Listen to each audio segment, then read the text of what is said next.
How to fix the issue with Wi-Fi option not available on Windows 11. In this video, I will show you how can you easily fix the issue with Wi-Fi option not available on Windows 11 device.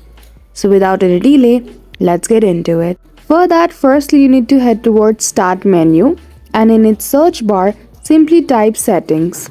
Once you see the setting application, double click on it or click the Enter key. After that, setting of your device will open.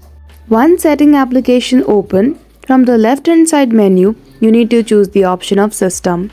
Then scroll down to go to Troubleshoot and here you need to click the option of Other troubleshoots. Once you do, in the next page, you will be able to see the option of Network and Internet. Beside it, there is the option of Run. Simply click on it.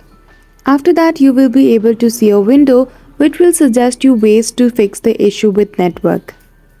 If following all this step will not solve your issue, continue watching the next solution.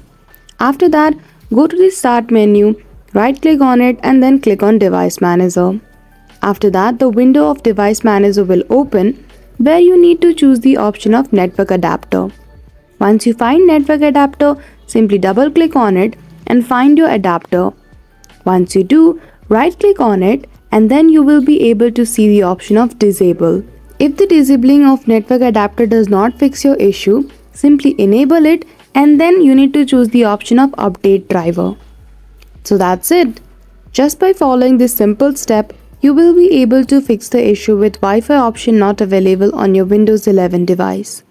So I hope you found this video helpful. If you did, don't forget to give it a thumbs up and subscribe to our channel for such tutorial. Thank you for watching till the end.